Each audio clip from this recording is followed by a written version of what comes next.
Welcome to the Penny Bloom Podcast. Ain't another place that has got more bombast. Romp past your mom, dad's listening to Tomcats. Talking everything that make you sad. We don't want that. We're here to make you smile. Put your mind at ease. Peace, love, and bloom, and always praise Keanu Reeves. This what we about. This some weeding now. We'll talk until we can't no more, and then we peacing out. Alright, let's go. Penny Bloom Podcast. It's the Penny Bloom Podcast. Penny Bloom Podcast. It's the Penny Bloom Podcast. Penny Bloom Podcast. Penny Bloom Podcast. Hello, everybody, and welcome in to the Ahsokast. This is the Penny Bloom Podcast, and we're talking some Ahsoka fucking Tano, baby. I am Colton Robertson, and I'm joined by Joseph George. What's up, homie? Oh, what up, what up? Always a pleasure to be here. Oh, and it's always a pleasure to have you. We have decided to begin the Ahsokast, a little show we have dedicated to Ahsoka Tano's most essential moments in her story in anticipation of the new series coming out in August. And where better to start than her first appearance, Star Wars: The Clone Wars from 2008. Good old-fashioned film. No better place to start, and finally got given me a reason to actually watch this movie, which is crazy. This was my first time ever watching this. First viewing for you. Definitely glad that I got around to it. Seeing Ahsoka's introduction and all, and I feel like this is pretty, I don't know. I watched pretty all critically the Clone Wars important. just fine, but yeah, pretty important, I'd say, for her. That's for sure. So glad I'm starting here, starting fresh. No, yeah, and it's a good place to start. And since this is the Ahsokast, the podcast dedicated to Ahsoka Tano, I'm not thinking we necessarily give any ratings to any of the episodes or the arcs or anything. And when we come to our favorites, we wanted to change things up a bit. You know, favorite character, favorite performance, favorite scene, favorite line is what we typically do. But since this is dedicated to Ahsoka, we're going to go ahead and do our favorite Ahsoka scene. We're going to do our favorite Ahsoka line. And we're also going to do the coolest droid kill. And I think that one might not have been the case for this movie, but like in the future, if there's just a droid kill that is objectively like, yeah, that's the one, you can go ahead and take it, regardless of whether it's Ahsoka or not. And we're also going to do the coolest Ahsoka shot, the shot with Ahsoka in it. Doesn't necessarily just have to be of Ahsoka herself, but as long as she's in it, it's fair game. And it's a pretty long spanning project. We plan on starting with the movie here. We plan on working our way through a few Clone Wars arcs, and we're going to talk the arcs as a whole whenever we get to that part. You know, we won't be taking them episode by episode. It'll be the full 3-episode arcs. We're going to get into Rebels. Every episode of Rebels that she's in, we're going to be sure to talk about, because she's not in a ton of it. She's in just enough to make it feasible to talk about the entire fucking thing. And then we'll top it off with The Mandalorian season 2, episode 5. So long spanning project. Very excited for it. And who knows? You know, we don't know exactly the day in August that that the Ahsoka show will be airing. We figured we'd err on the side of caution, not schedule too much. We've got just enough to take us to the beginning of August. And we'll see. We'll see from that point. But these things always seem to line up pretty well. It's nice. You know, and hopefully we'll even have maybe some extra time, maybe get some extra arcs in there that we missed, or a couple extra arcs. I don't know. Maybe give Tales of the Jedi Ahsoka episodes a revisit. Okay. And I know your schedule just opened up a bit. There is an entire novel about Ahsoka that is the audiobook is actually read by Ashley Eckstein, who voices Ahsoka. So it makes it all the more tolerable. You know, if you asked me to read a book within a week or 2 or 3, I'd still call you a little crazy. But when we get into the month numbers, I'm very much more comfortable. I can do that. But I mean, like, in no rush. If you get it finished by the time we're nearing the end of this project, we can go ahead and tack it on here. But in the meantime, you know, I say we just ride with the on-screen stuff. And so the Clone Wars, the movie, it was your first viewing, right? Yeah, crazy. I don't know how. Maybe, I don't know. Just growing up, I never 2008 when it came out. So like I was already a Star Wars fan, And I you were had the target all the audience, right? toys and yeah, I had all the things. I guess I don't know how it just never got around to me. I know I didn't get to this until I was a little older, just because when I was younger, it was not my parents who introduced me to Star Wars. And when you're 8 years old, your parents got to take you to the movies, you know? My parents were not about to take me to see the new animated Star Wars movie. My mom's still a little bit of a snob about the whole animation thing. I'm trying to get her to turn around on it. Animations for kids, not always. Although I will say this movie is, this is tailor made for children. It is a children's movie. And I think it just works, man. Like, surprisingly so. It was the first time I'd revisited the movie in probably a year. I think I watched it at some point last year, and I don't know. There was something about it that just resonated with me in a different way than it did the previous watch. Like, I was like, you know what, this is a lot more solid than I remember giving it credit for. And you were saying something off mic about how it just feels like an extended Clone Wars arc, and I think approaching it with that in mind. Very good ones, though. I think they definitely they chose some good arcs. You know, introducing Ahsoka for one, and having Anakin have a Padawan for the first time. Very interesting. You know, I see why they chose to make a movie out of these ones. And then you got freaking Anakin versus Count Dooku. You know, you got the Count Dooku plot going on in the background the whole time with Asajj and Uncle Hut. What's the Zero the Hutt? Zero the Hutt. Like that storyline was cool, and then you got Obi-Wan, being Obi-Wan, just being, Anakin. So yeah, I don't know. I continue to clean up the shit that you fuck up. But we are focusing on Ahsoka this, for all of these things. This is her show, but it really kind of felt like this was her movie, though. And like, I don't know, this was especially in retrospect. Like, yeah, I think they did enough to make it about Anakin. Like at the time, if you are unfamiliar, like it is a good introduction to Ahsoka, and it also shines a really nice light on Anakin that you just don't get in the movies the same way, in the live action movies the same way, I would say. But in like looking back after we finished the Clone Wars, it is every bit as much about Ahsoka as it is Anakin. Like, very, very much so, and I think it works for that reason. Obi-Wan would be like a third.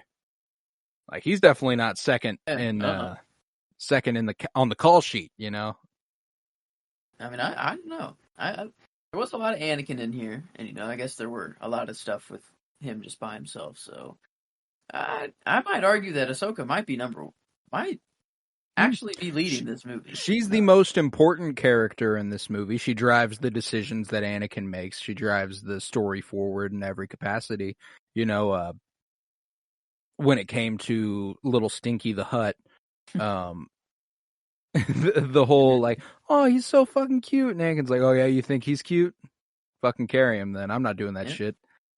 No chance, no shot. I'm doing that. I don't know. It was Anakin, he hated the idea of a Padawan at first, and then he got, a little taste of just giving orders, and then seeing what it's like to be a master, for the first time, and he's like, you know what, maybe actually, maybe I could get behind this. I don't know, but it was actually a really cute moment, like after. I don't know. They're making it inside the shield generator. They're crawling, and Ahsoka's like, I can't take this anymore. We gotta get up. And of course, right then and there, bonk, destroyer. But speaking of that destroyer, that little droideka there, the way they take that out is my favorite, coolest droid kill. Was sick. Run! Yeah. Jedi don't run. He's like, I fucking said run. And then the way he's like, stop, and she's like, what the fuck do you want from me?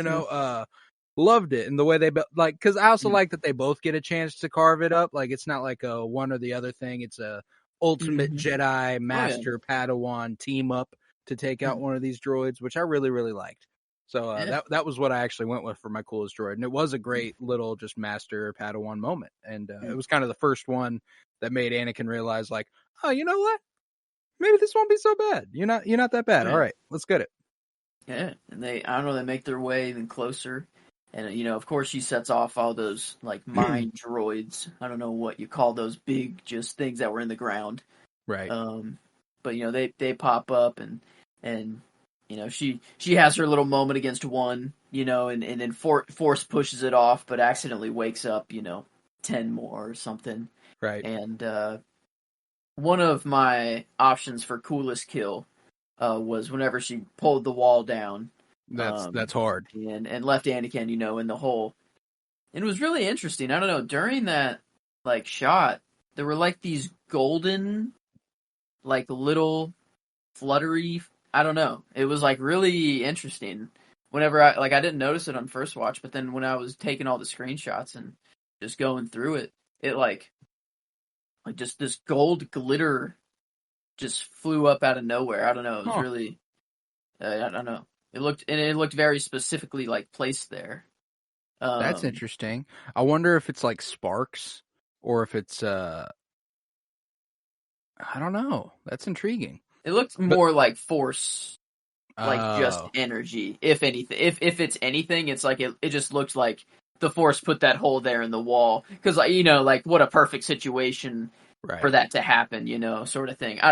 If it's anything at all, but it could just be the atmosphere of this planet and the lights hitting, some part, whatever. Well, there was the story of this very kill was one of my favorite scenes of this movie. Whenever Ahsoka's telling Rex and the team about what happened, and they're like, "Oh shit, is that true, General?" I loved it, and he's like, "Yeah, most of it." The whole, is it time that I tell you a Jedi is supposed to be humble? And she's like, I'm just trying to keep him inspired. Like, I love that Snips is a perfect nickname. She earns that nickname immediately in this movie, Yeah, that might be my line. Whenever the first Sky Guy and Snips was interchanged. Well, it wasn't a Snips, I guess. Ahsoka says, "Stop calling me that. You're stuck with me, Sky Guy." And then everyone around starts to laugh, and they're like, "Okay, this not to Rex be messed is like, with." "Oh shit, I like this chick." And then Anakin, he gets mad. He's like, "What did you just call me? Don't get snippy with me, little one." So he says Snippy, not Snips. But then that's what earns her the nickname. He calls her Snips. Yeah. So it was either that for my line or the line after the shield generators exploded and Ahsoka's sitting down all kind of sad and she's like, "Man, I messed up. Like, this is our first mission together and Anakin's gonna hate me now."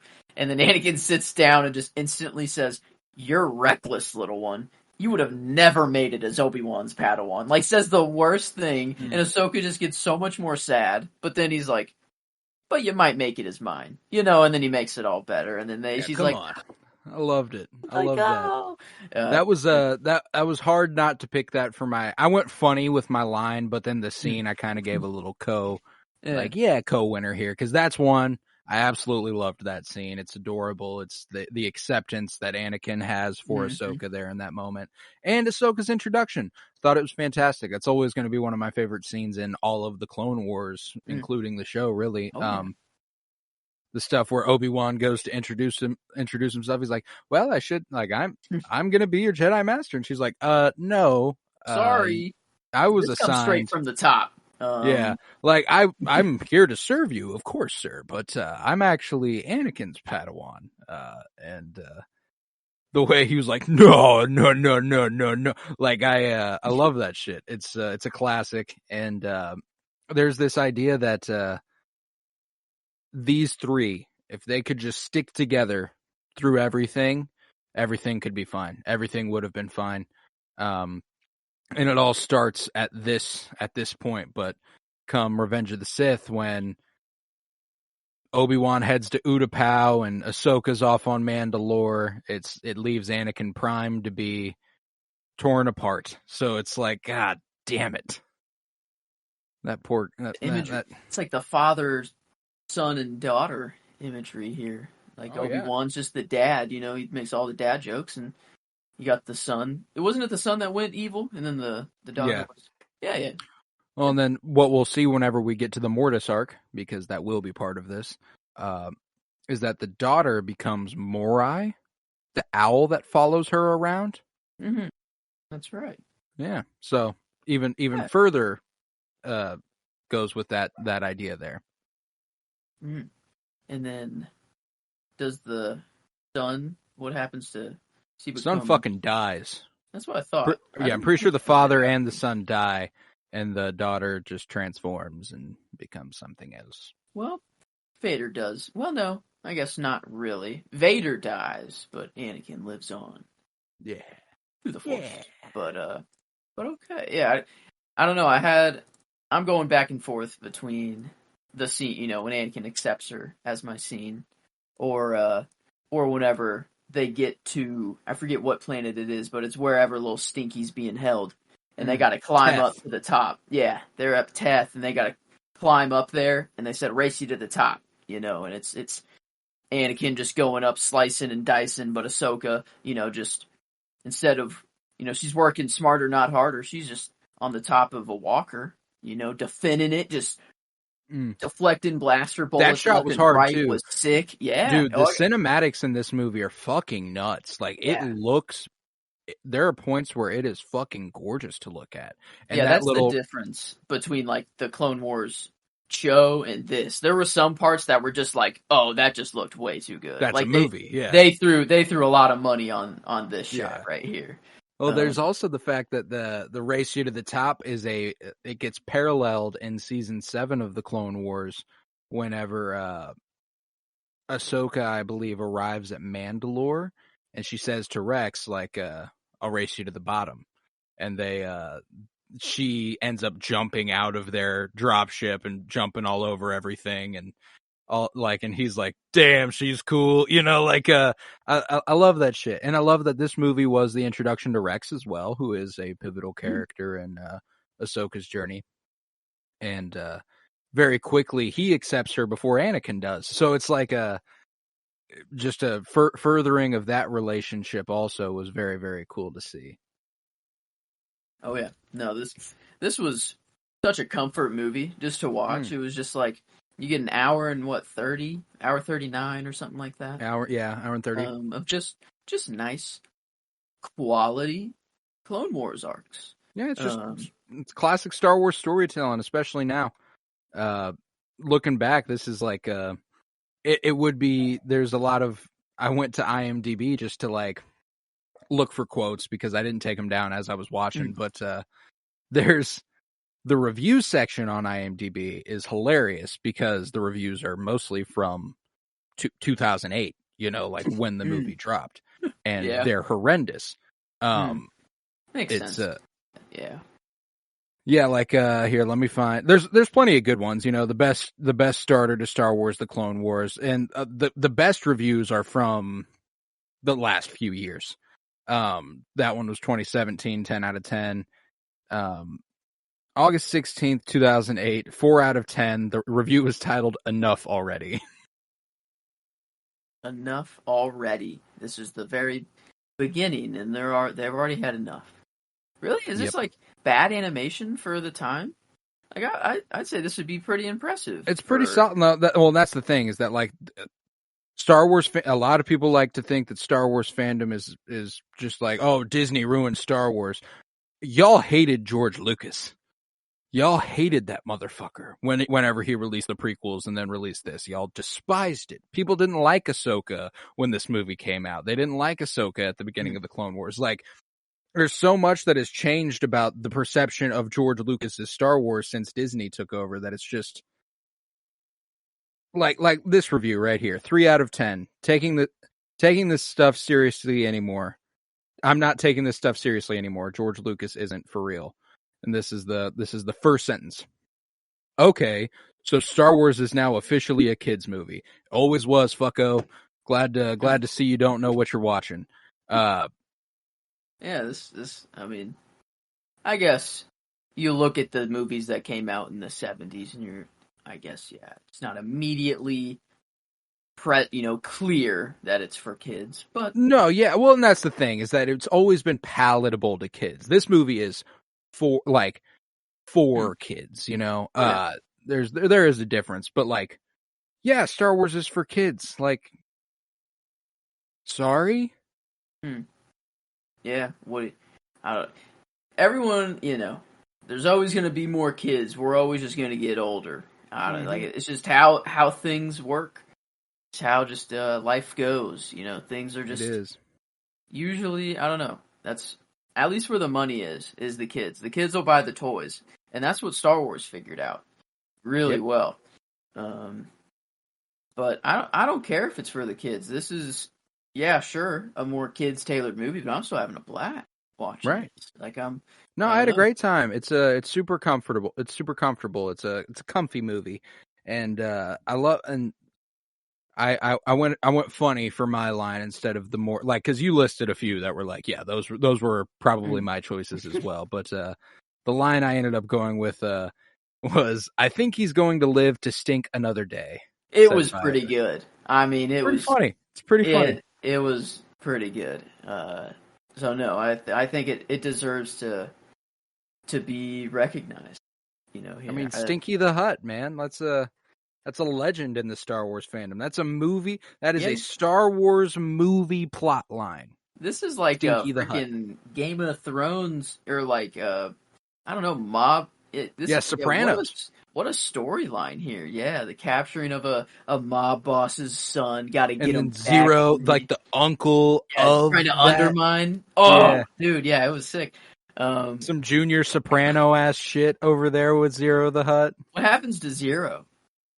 I'm pretty sure he's in some Clone Wars. I thought so. It didn't feel like that was just one and done. I felt like I remembered them coming back, because I don't know, because they said at the end that they will be the Hutts will deal with him in the most severe of manners or something. I don't know. The protocol droid says that or something like that. But yeah, I don't know. Jabba wasn't happy. That's for sure. But I don't know. It's all about the shipping lanes and all, and stuff like this that I never think about in the grand universe. I'm always thinking about just the fights between characters or character arcs, but I'm not thinking of like they're doing this all just to keep control of these hyperspace lanes so that their armies can move and travel through them. Like that's like the overarching mission of this whole thing. Is just to protect that alliance, or to get a treaty between them and the Hutts. And freaking the official name for Stinky is Rata. No, he does have a name. Yeah, it has Rata, to be the Huttlet. Okay.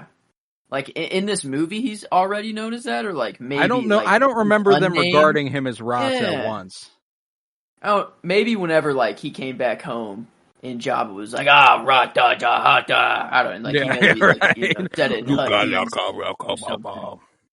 But no, yeah. Who would have thought? A little stinker coming in, spicing up the Star Wars plot line. Enough to get Padme involved and having her have to come in and solve it up. Without. I mean, if Padme didn't, come in here, how would they have found out about freaking? I don't know, that whole side of the story. I guess they probably would have just still gotten to Tatooine and been like, "Hey, here's your son, and he's not dead." I guess, but it would have been way more confusing. They wouldn't have. I think she got the linchpin in Zero's confession. That's true, because I mean, Jabba was going to execute Anakin and Ahsoka right there. And he was like, "Okay, thanks for my son. You're to be executed immediately." And I was like, "Oh wait, yo, what the fuck?" And then it took Padme to be like, "No. Here's your uncle." Yeah. But wow, yeah. So Padme was very crucial here. The most interesting credits in this movie, for my money, are Mace Windu was actually voiced by Samuel L. Jackson in the Clone Wars movie. Never in the show, but in the movie. And Dooku was actually voiced by Christopher Lee. I didn't know for sure, but man, it did sound like him. Yeah. I'm like, this is sounding genuine to me. And I don't know. That's nice to know for sure now. Yeah. But Yeah, wow, okay, Samuel definitely. L. and Christopher Lee. Wow. Actually up in here, which is cool. They actually got them for the animated movie, which I'm happy with, you know.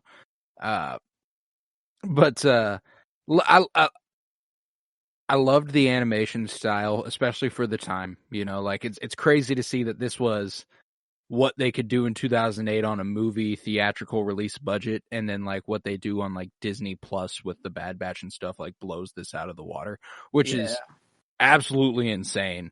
It just shows how much this technology that they used to create this has changed, but and what they can do with it.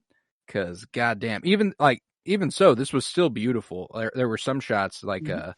my favorite shot was Ahsoka, Anakin, and R2 on Tatooine walking with the twin suns as kind of the backdrop, and they're silhouetted out, and Anakin's got the hand on Ahsoka's shoulder, and he's talking to her. Like it's a lovely shot. R2, man. R2 is there for everything. I Mm. like that's the thing that I will never let go anymore. I notice every time R2's on screen. And when R2 is there, he's always watching something dope as fuck happen. He saw Ahsoka fight Ventress. Anakin's out flying on a bug, whatever. Stinky's out with him, but it's Ahsoka and Ventress alone. But who's there to watch it all? R2. Who's R2. there to also watch R2. Count Dooku? I think no, R2 might have gone. No, R2 went with Ahsoka at that point, actually. So he Yeah. did. He missed Count Dooku versus Anakin. Um, but okay, I guess that's okay there. But I don't know. He's there a whole lot, and I love just seeing every time R2's popping up. But I do love the way Ahsoka calls him R2. yeah, It's kind of cute. R2. Love that. She's just coming in here calling Anakin Sky Guy R2E. She's just bringing like making everyone laugh. She Like brings right. the light into the room, man. She's Yeah. a ray of sunshine, just a wonderful character, and Ashley Eckstein does a wonderful job voicing that character.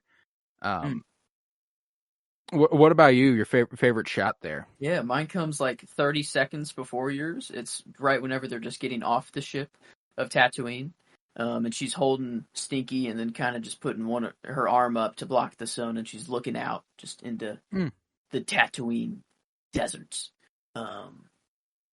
But I like that yours, she's trying to chip away at Anakin there, like the whole like, what mm, happened here? You know? yeah, this is like your home planet and stuff, and Yeah, and then like the way that Matt like he like Someone. looks out into space and you hear the Tusken Raider like screech. Oh Like that yeah, was home. And I was yeah. like, oh yeah, okay, yep. Oh, he's fresh off that, huh? So is it like Phantom Menace, Attack of the Clones, this Clone movie, Wars. and Yeah. then okay, that makes perfect sense. Yeah, Attack of the Clones, because that's when they commission the clone army. They get them pulled up in there, and then the Clone Wars movie and show take place between Attack of the Clones and Revenge of the Sith, with the final arc in the Clone Wars taking place tangentially with Revenge of the Sith. Mm. Um, We'll get there, I guess. That's we got it slotted here. we do that will be two that will arcs. be down the road. So. But yeah, this was a great spot to start with Ahsoka and this Ahsokast. I don't exactly expect these episodes to be beefy, like monstrous or anything. Especially for a movie like this. This was extremely simple. Ahsoka, it was a wonderful introduction to her, but the story, it's not digging in real deep to Ahsoka and her values. You know, whenever we get to her being framed and her living in the underworld of Oh yeah. Coruscant and her fighting Maul and helping the Battle of Mandalore, then we'll be getting a little bit more beefy. You know, those are important arcs for Ahsoka. But you know, you had to start with this. There was no question about it. You got any more thoughts as it pertains to Ahsoka and in this movie? Well, I mean, she's already pretty high on my overall Star Wars meter. I don't know what you want to call it, but this new trailer, for her, I'm like, this is the area where I'm most hype right now. I'm really hyped for Ahsoka, and this is only keeping that alive the whole time. So That excitement burns within me. and I know it only gets better from here. So It does. I'm ready. I'm ready for this. Everything I am is as well. Ahsoka's the shit. But This will be a fun several weeks as we revisit the crucial moments in Ahsoka's journey. And there was no better place to start than that character introduction. So, with that, methinks that we're going to go ahead and conclude this first episode of the Ahsokast. Thank you for joining us for a nice, quick little discussion of the Clone Wars movie. It's, like I said, nice and simple. Not a lot to discuss with this one. It's just pretty straightforward, especially with this project, it being all about Ahsoka. You know, there was probably more discussion to be had around other things, but that's not what this is about. It's about Ahsoka. That's what we're going to do. Go out, watch the movie, and just view it through the lens of Ahsoka, this time. Just focus on And that's really what I did. And like us talking about her being the main character, it felt like that because we made her the main character. I was thinking like this movie's about her. And that's how I'm going to view every arc we watch. It's how I'm going to view every Rebels episode, even though in the Rebels episodes, it's going to be even harder to justify that thought process. She's definitely a side character in Rebels, but the Clone Wars, she's the main character in that shit. Through and through. Any excuse we can get to throw some Rebels in there. Yeah, I'm trying my best to work my way through all of the Clone Wars and all of the Rebels by the time we reach their arcs that we're discussing week to week. I'm hoping by the time next week's comes around, I'm almost done with season 3, or I'm done with season 3, so that I can have kind of a relative freshness on it, But yeah. With that, we'll conclude this episode of the Ahsokast. If you would, head to patreon.com/PennyBloomPod, where you'll find over 50 hours of exclusive content, all sorts of book reviews, comic book reviews, movie reviews, all sorts of stuff. And for $3 a month, you can support this podcast financially, which is huge because it costs me money, and I don't make any off of it unless it's over there. So that helps a lot. If you would, head to Twitter, follow at PennyBloomPod, follow on Instagram at PennyBloomPodcast. Remember to leave a 5-star rate and review. And if you are fucking with me and Joe, keep coming back. We got Winter is Blooming going on right now. We're doing our Game of Thrones rewatch, and that's going mighty, mighty well. We've got our top 100 Star Wars characters coming up very, very soon. I can't remember if that's about a week away or, I don't know. Let's see. Yeah, about a week away on that. It's next Thursday is when that's going to come out. So we're going to start another top 100 Star Wars characters, and I can't wait for you to hear that. This Friday, we continue our comic book movie journey through film, and this week is X2, the second installment of the X-Men original trilogy. And so it's a very good discussion, very good movie. With that, I was Colton Robertson. I was joined by Joseph George. Thank you very much, homie. Oh, thank you for having me. It's always a pleasure to be here. Oh, and it's always a pleasure to have you. And remember, peace, love, and bloom. And I think we're going to live to stink another day.